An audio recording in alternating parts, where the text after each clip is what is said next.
Hey friends, welcome to the Sales Confidence Checklist Guide. If you've somehow ended up on this video and you haven't downloaded the checklist yet, links in the description, couple of clicks, I'll see you back here in a minute.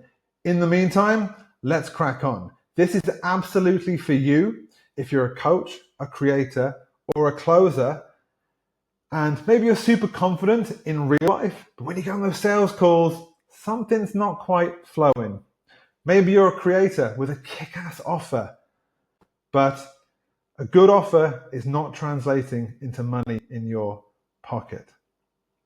The bad news is that the top 5 sales gurus on Instagram are selling you frameworks that don't actually work in the real world. They sound great on a 30-second reel, but when you're in the weeds on those calls, trying your best to sell your offer, it's not going to come and help you. On the other hand, my name's Luke. I've been selling for over 20 years. I started in door-to-door sales and I've worked my way all the way up to selling multi-million-dollar deals in the boardrooms, in the firing line. I've coached, I've consulted, I've done it all. I've learned a ton and I'm here to help you put more money in your pockets. Now, let's get into what this checklist is all about and how to use it to help you on your sales calls. Now, you'll see once you've clicked on the link to get the Gamma doc, and if you've not heard of Gamma, it's a really cool presentation, content creation application, but it's totally free. So down here where it says copy, if you do not have a Gamma account, it'll ask you to make a free one. That's fine. I'm not affiliated with them. It's all free. It's all good. And once you come along here, you're going to hit copy. And unsurprisingly, it's going to make a copy for you. Now you'll see that the style has changed, but the content has stayed the same. And that's a little bit of a metaphor for the checklist itself, because I've designed it in a certain way, but I want you guys to own this checklist. This is your checklist. This is absolutely for you. People buy from people. If you're not taking ownership of your own sales process and not putting yourself in there, it's never going to work. So you can leave it kind of blank like this. It only takes a couple of clicks to maybe change the theme to something that you might want. You don't have to, but the point is, what I'm trying to say is you need to own this. This is yours, okay? So as you go through these 7 sections, you'll see in the weekly review at the end, I've pre-populated all these sections, but this is just really to kind of give you a bit of a kickstart. As you get into this, the more you do this checklist every day, every week, I want you to be putting in your own thoughts and tailoring this to what you need to use it for. So let's kick into these sections so you can get an idea of what we're trying to accomplish here. So mindset, huge in sales, huge in sales. 3 things I've put in here, which I feel have been super important to me is, belief that we don't need permission to sell, okay?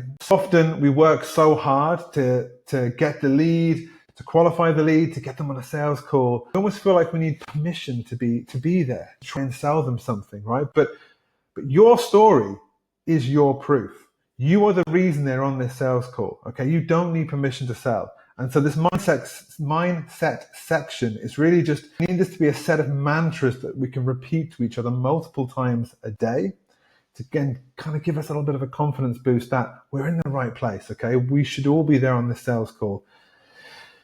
And we all need to see sales as a service, right? We're not there to manipulate people. We're not there trying to trick them, okay? So sales is a service-based industry. We're here to help. And I don't care if you're a coach, creator, a closer, a business owner, a founder, whoever you are, you must trust your own expertise.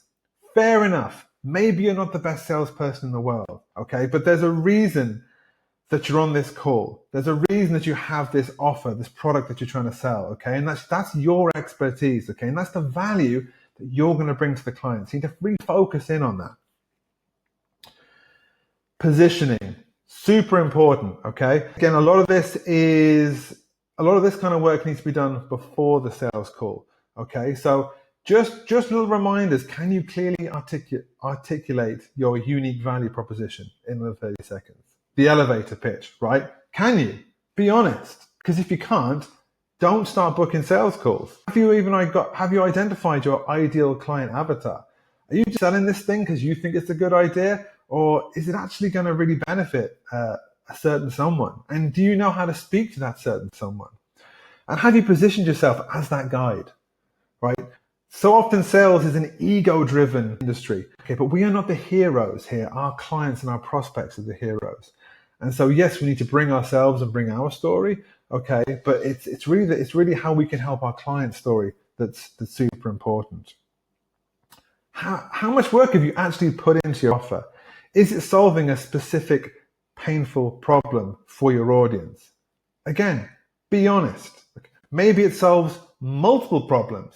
Well, which are the top 1 or 2 problems that's going to best benefit your client or your prospect on this next sales call? Okay, can you clearly articulate these benefits without reading a script? Super important, right? We need to be sounding natural here. Again, moving on, daily reps, right? Especially if you've been in sales for a while, like myself, or maybe you're really busy because you're juggling 101 other things as well as the sales role.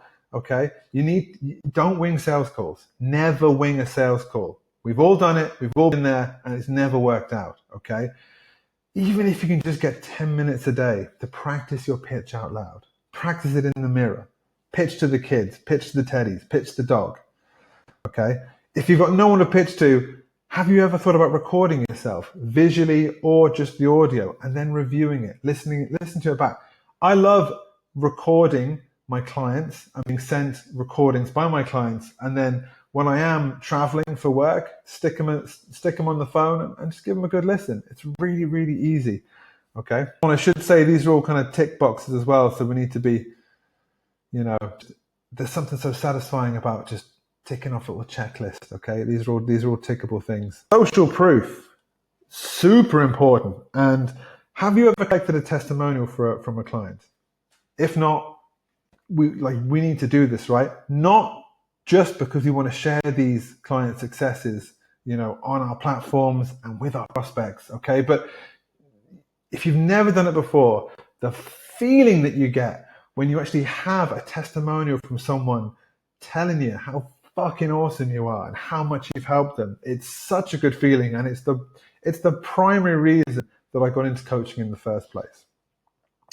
And look, we need to document these results, not just for our clients, like I said, but for ourselves as well. Super important. And then once you've got those kind of 6 sections rolling, we need to build momentum. This isn't something I want you to do for a couple of days and then find the bin, okay?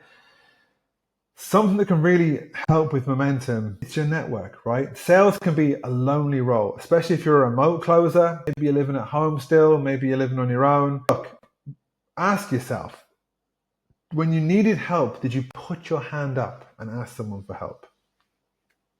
Did you?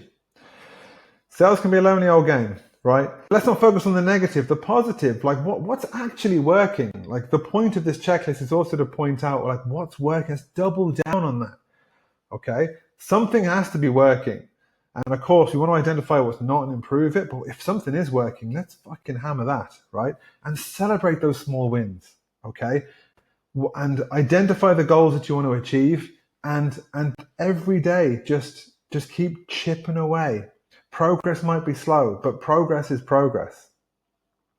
And then at the end of this checklist, we've got the weekly review, right? So you're gonna fill in, you're gonna tick off all these sections every day. And then we're gonna come down here and you're gonna kind of rate yourself. You're gonna be like, yeah, mindset was on point, positioning was on point, got a bit of practice in, and I asked for a testimonial. But you know what? When I listened back to that sales call, when I was doing my daily reps, I need to work on my offer, right? Maybe Tuesday, we absolutely smashed the granny out of the day, but I had to pick the kids up early from school, missed that practice session, okay? And let's be positive, right? So it's so easy to focus on the negative, Maybe Wednesday, we completed everything. Brilliant, okay? Maybe Friday, we had a really strong finish to the week. Why did we have a really strong finish to the week? This is where the review comes in, okay? As we move into the next week. Maybe you had a really strong finish on a Friday because Monday, Tuesday, Wednesday, and Thursday, you were focused on this checklist for 15 minutes a day, which actually, when you went into some sales calls and on the Friday, your confidence was up, you knew what the fuck you were talking about, and you absolutely smashed those calls and made some sales. And so maybe then moving into the following weeks, maybe you're going to change your schedule. Maybe you're going to schedule all your sales calls for a Friday moving forward, because that's what it's all about. It's about collecting data, identifying patterns, and changing and iterating on what you're doing. Look, maybe you are super busy. Maybe like that, you're a business owner, you're a founder, and you're juggling 1,000,001 other roles. Maybe you don't need 3 things in every section. Or just fucking delete them and just go with one, right? Maybe you're not getting, maybe you just haven't got time, okay? Maybe you've all the time in the fucking world and you want to put more in, change the things that I put in there. Fan-fucking-tastic. Absolutely go for it. I'm here for you, okay? So that's the checklist. I've tried to keep it as simple as possible, super user-friendly as possible. Remember, the main goal here is data collection. It's data collection. It's working through a checklist, building our confidence, collecting a bit of data, and being able to take some actions on the data that we've gained some insight from. Really easy. Give this a go for 4 to 6 weeks. Yes, 4 to 6 weeks. You didn't mishear me. What I want you to do after 4 to 6 weeks is you can either publicly comment on this YouTube video and let me know how you got on, or if you want to do it privately, reply to one of my emails and let me know how you got on. I'd be really, really interested. Feedback is a gift, right? So good, bad, ugly. I want to know how this went and how this has helped you. And I'll just close by saying that the last 12 months, I've been fully focused in the weeds with my clients. Second half of this year now, things are going to ease up there. So I'm really, really focused on content. So please do keep an eye on this YouTube channel, because we are going hard in the second half of this year to put as much value and as much content as we can on this YouTube channel to help you. So again, if there's anything in particular that's on this checklist, a particular topic, something I've mentioned, you'd like to learn more about it, again, drop me a line, drop me a comment, because the content is coming and it's only here to help you. So let me know what you need and I'll talk to you then. Happy selling, good luck, fucking make some sales. Let's do this. Let's go.